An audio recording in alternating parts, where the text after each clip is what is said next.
우리가 살다 보면은 고난 당할 때도 있지만은 사실 그 고난도 하나님이 있게 하신 것이다 라고 하는 사실입니다. 구약 성경에 있는 그 성경 중에 에스더서 있습니다. 그 에스더서에는 하나님이라고 하는 단어가 한 번도 나오지 않습니다. 그러나 그 에스더서를 읽고 나면은 유대민족을 위기에서 구해준 분이 하나님이시고 또 하나님이 모든 것을 주관하고 계셨다 하는 사실을 알게 됩니다.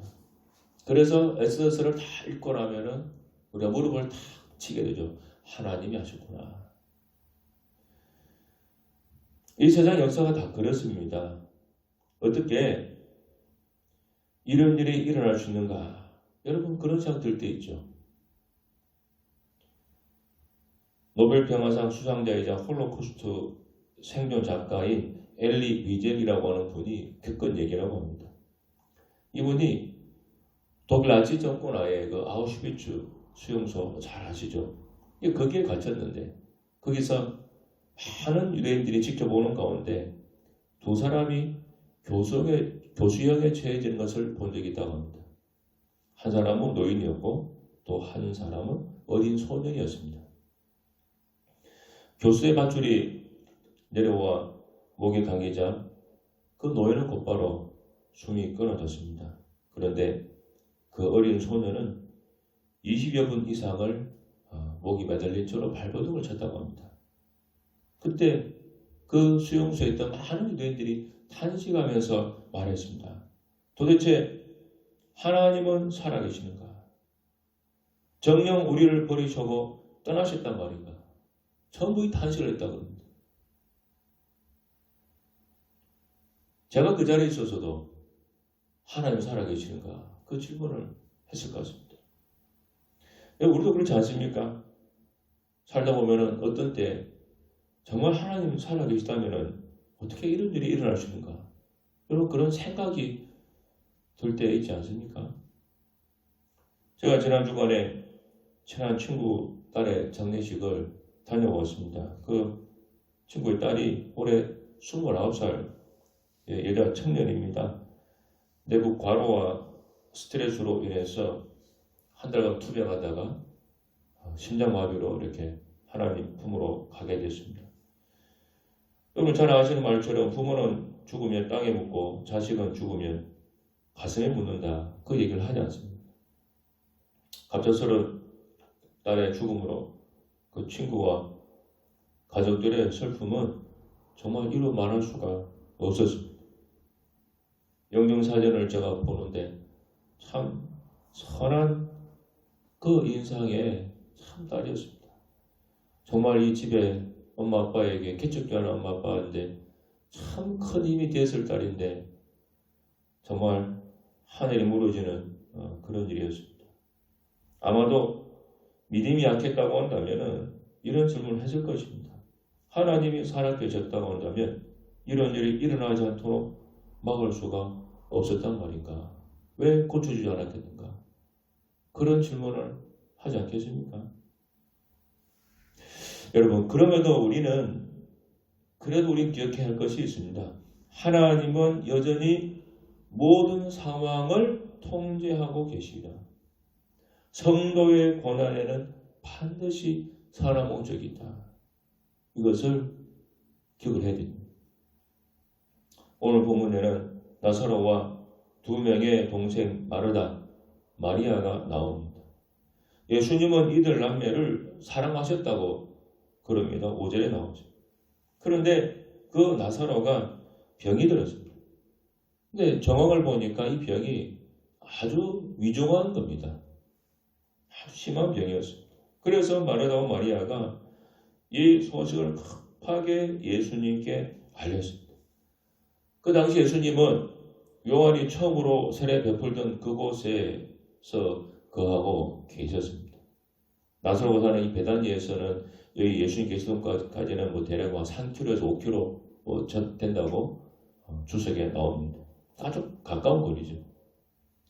그래서 급히 와달라고 요청을 했는데 예수님은 무슨 이유인지 모르겠는데 이틀을 더 있다가 베다니로 갔어요. 지금 마르다와 마리아는 지금 숨이 넘어가기 직전이에요. 근데 예수님은 하루도 아니고 이틀을 더 그냥 있다가 가셨습니다. 그리고 그 사이에 어떤 일이 벌어졌습니까? 그 사이에 나사로 죽어버렸죠. 이제. 이틀 있는 동안 죽었습니다. 그러니까 이 예수님은 이 삼남매를 정말로 사랑했기 때문에 나사로가 병든 소식을 들으면 예수님이 그냥 같이 그냥 따라올 줄 알았죠.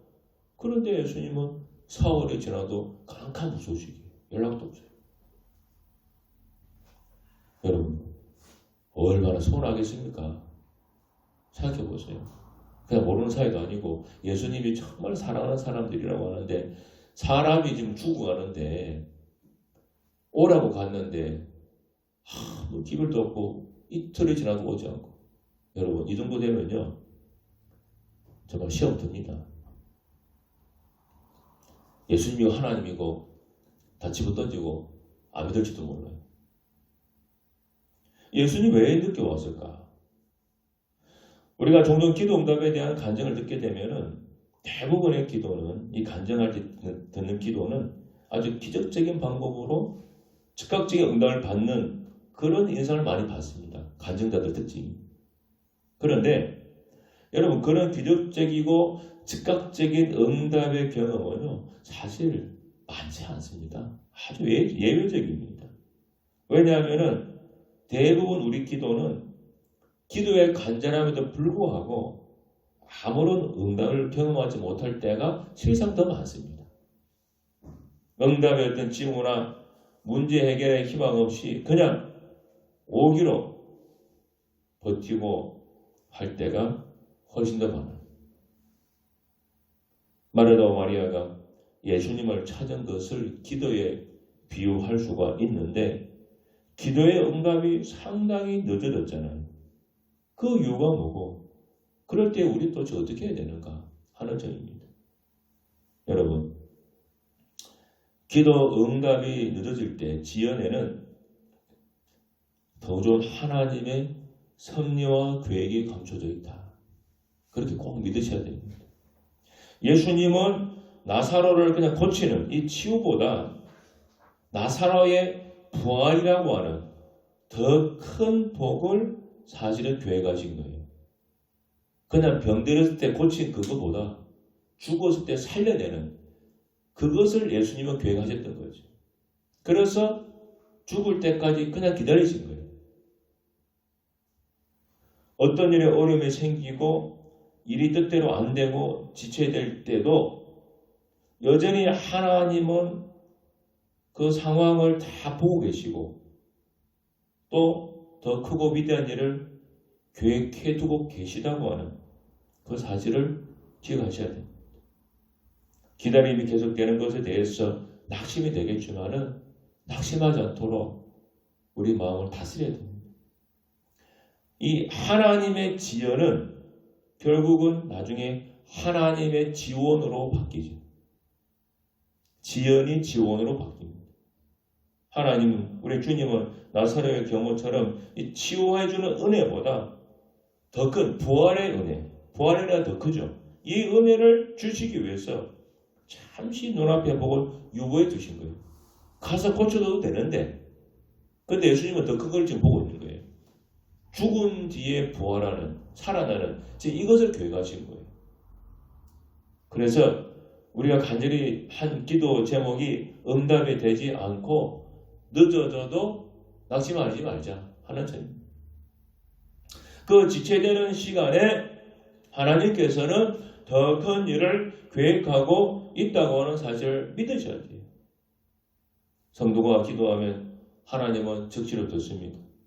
그러나 응답은 즉시 하지 않고 의도적으로 지연시킬 때가 종종 있습니다. 사랑하지 않아서가 아니라 더 큰 복을 주시기 위해서 잠시 우리에게 인내의 시간을 두신 거예요. 사도행전 16장 6절을 보면은 바울이 아시아에서 복음을 전하려고 하는데 성령이 그 길을 자꾸 막습니다. 복음 못 전하게. 그래서 그 그 16장을 보면은 바울이 가고자 애를 썼지만은 예수의 영이 즉 성령이 허락을 하지 않았다고 나옵니다. 기도하며 애를 쓰는데 자꾸 뭐가 길이 막히는 겁니다. 여러분 자신의 기도가 막히고 기도한 대로 일행되지 않았을 때 바울은 어떻게 했습니까? 더 기도하죠. 더 계속해서 기도하는 거예요. 그러니까 나중에 어떤 일이 벌어지죠? 밤에 환상을 보는 거죠. 마게도냐 한 사람이 서서 우리를 와서 도우라 라는 환상을 봅니다. 여러분 누가 환상을 보겠습니까? 열심히 기도하는 사람 환상을 보겠죠. 사도 바울이 그냥 복음 전하려고 애쓰는데 기도가 막히니까 기도 보고 다 때려치워버리자 하고 기도를 접어버렸으면 이 마게도냐인의 환상을 받겠습니까? 그래도 계속해서 복음을 전하기 위해서 기도하니까 주님이 환상을 열어주시면서 새로운 길로 인도하시잖아요. 그래서 바울이 마게도냐로 떠나게 되고 거기 빌립보라고 하는 성에서 루디아를 만나게 됩니다. 그리고 주께서 루디아 마음을 다 열어주시고 훗날 그곳에서 루디아를 중심으로 빌립보 교회가 세워지죠. 한 교회가 세워지죠. 그리고 빌립보서 교회가 세워졌잖아요. 진정한 축복은 내 생각대로 되는 것이 아니라 하나님의 섭리대로 될 때 가장 좋은 겁니다. 기도가 막힌다고 이거 안 되는 것이 아닙니다. 되고 있는 거예요. 하나님의 선하신 계획이 있습니다. 요나가 니느웨로 가라는 하나님 명령을 거부하고 다시스로 갔습니다. 다시스로 가는데 계속 순풍이 불어왔다면 요나 어떻게 되었을까요? 그는 그 사명을 잃어버렸을 겁니다. 그러나 풍랑이 일어서 그 길을 막아버리니까 다시 사명의 길로 가게 되었습니다. 베드로가 예수님이 십자가에 못 박히시는 모습을 보고 실망하고 고기를 잡으러 갔습니다. 그때 고기가 잘 잡혔다면 그는 세상으로 갔을지 모릅니다. 그러나 디베라 호수에서 고기를 잡지 못하고 빈 그물만 허탄하게 끌어올리던 그 새벽에 찾아오신 부활의 주님을 만나게 되었고 다시 제자의 사명을 회복하는 복을 얻게 되었습니다. 하나님이 우리의 기도를 들어주신다고 하는 항상 들어왔던 이 단순한 이 사실 이거 하나만 정말로 제대로 믿는다면 우리 삶에는 정말로 큰 변화가 일어납니다. 승리하고 성공하고 행복하게 살려면 최상의 축복 도구인 이 기도를 여러분 잘 활용하십시오. 종교개혁 당시에 구텐베르그의 블렌티우스라고 하는 그 사람의 얘기가 있습니다. 이 사람이 추격하는 적병을 피해서 어떤 집더미 속으로 피신을 해서 그 속에서 한 14일 동안 숨어서 살았다고 합니다. 근데 그때 갑자기 부스럭거리는 소리가 나서 보니까 암탉 한 마리가 와서 알을 하나 다 낳고 가더랍니다. 그리고 그 다음날도 암탉이 거기 와가지고 알을 낳고 가더랍니다. 그래서 배는 고프지만은 그 계란 하루에 한두 개 정도 가지고 14일 동안 이렇게 연명을 했습니다. 그런데 어느 날에는 암탉이 오지 않았습니다. 그래서 이 블렌티우스가 생각했어요. 하나님께서 이제는 내게 길을 열어주시는가 보다. 그 마음에 들더랍니다. 그래서 집더미를 들고 나와보니까 적병들이 정말 다 물러가고 아무도 없더랍니다. 그래서 그가 그때 간증할 때 정말 하나님이 다 돌보시는구나. 감찰하시는구나. 그것을 체험했다고 했습니다. 우리가 하나님을 찾고 기도할 때 하나님은 이렇게 우리를 돌봐주시고 인도해 주실 것입니다. 여러분, 우리가 기도해서 응답이 다 오는데 지연될 때가 많아요. 오늘 이 나사로의 가정처럼 정말로 숨이 넘어가기 직전인데도 하나님이 응답하지 않는 정말 그때로 무심할 정도의 그 모습을 볼 때가 있습니다. 이처럼 응답이 정말로 지연될 때 여러분 사람의 말보다 하나님의 약속을 꼭 붙드셔야 돼요. 그냥 환경이 그냥 요동을 치고 고난의 파도가 밀려오고 우리의 신앙이 믿음이 막 흔들릴 때 그때는요 우리 귀가 얇아져요. 그래서 어떤 소리든지 그냥 비판을 하지 않고 분별하지 못하고 그냥 다 받아들이게 됩니다. 아브라함 보세요. 하나님 약속이 너무 오래 이루어지지 않으니까 기도 응답이 안 오니까 어떻게 됐어요? 귀가 얇아져요. 귀가 얇아져가지고 나중에 그 여종을 통해서 아들 낳아버려요. 창세기 16장 2절을 보니까 그 아내 사례가 아브라함이 얘기해요. 도저히 자식이 안 낳을 것 같으니까 당신이 저 여종한테 들어가가지고 여종을 첩으로 받아들여가지고 자식 하나 낳아라. 그럼 내 아들처럼 키우겠다. 그렇게 얘기해요.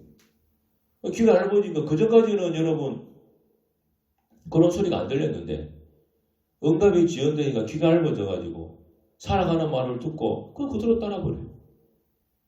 그래서 자식을 낳지 않습니다.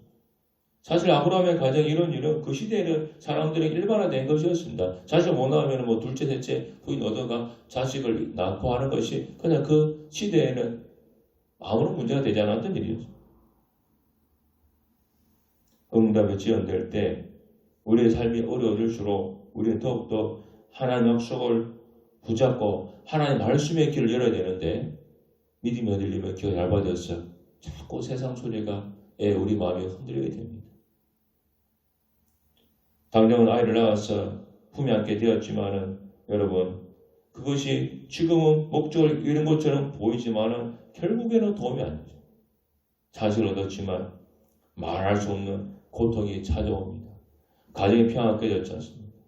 나중에 이 새로 난 자식 때문에 가정에 분쟁이 일어나서 그 여종과 그 아들을 쫓아보내야만 했습니다. 또 민족 사이에 분쟁이 일어났죠. 태어난 이스라엘 후손들이 지금 아랍 민족들인데 그 아랍 민족하고 이스라엘 민족 사이에 지금도 전쟁 중입니다. 지금도 서로 죽고 못 사는, 죽이고 못 사는 그런 관계가 되었습니다. 그리고 아브라함은 하나님과의 교통이 단절됐죠. 아브라함이 86세 이스마엘을 낳았는데 그리고 나서 99세가 되기까지 13년 동안이나 하나님이 아브라함에게 단 한 번도 나타나지 않으셨다. 그의 생애는 영적으로 암흑기였죠. 그리고 여러분 보세요. 온 인류를 저주에 몰아넣은 사건이 뭡니까? 사람의 말이죠. 하와의 말을 들으면서부터 시작된 거예요. 귀가 얇아지니까 막 세상 소리가 막 들려서 분별이 안 돼요. 어려울수록 힘들수록 하나님 약속을 자꾸 붙잡으려고 애를 써야 됩니다. 의도적으로라도. 믿음의 길을 가는 것이 그렇게 녹록하지는 않습니다. 신앙은 몇 걸음 가다 마치는 단거리가 아니라 마라톤 같은 장거리입니다. 그 여정에 갖가지 어려움들을 만납니다. 생각지도 않았던 복병을 만나고 오래 기도해도 메아리조차 없는 정말로 죽음 같은 시간을 보내기도 합니다. 그래도 믿음의 사람은 포기하지 말고 고비를 넘어가야 됩니다. 하나님은 왜 기도응답을 지원하실까? 이런 물음에 칼빈이 그의 기도론에서 이렇게 대답을 했습니다. 우리가 필요로 하는 모든 것을 아시는 하나님께서 우리로 하여금 오래 기도하시는 이유는 첫째로 모든 좋은 것이 오직 그분께로부터 온다는 것과 둘째는 우리로 하여금 하나님만 의뢰하며 살게 하시려 합니다. 이렇게 했습니다. 하나님은 우리에게 절대 신앙을 요구하세요. 모든 좋은 것을 지고 계신 하나님만 의지하고 소망하셔야 됩니다. 응답이 지연될 때 여러분 낙심하기보다는 또 하나님 약속을 붙잡고 인내함으로 하나님의 섭리를 믿고 여러분 기도를 계속해서 이어나가야 됩니다. 그런 종국에는 반드시 하나님께서 가장 좋은 곳으로 갚아주신다. 그것이 바로 오늘 성경의 약속입니다. 꼭 믿으시기를 바랍니다. 기도하겠습니다. 할렐루야 감사합니다. 아무리 응답이 지연되어도 10년이 20년이 지나도 하나님의 약속은 반드시 이루어집니다. 우리가 하나님께 드린 기도는 반드시 이루어집니다. 절대로 이루어집니다. 의심하지 않도록 저희들의 마음을 붙잡아 주시옵소서. 예수님 이름으로 간절히 기도하옵나이다. 아멘.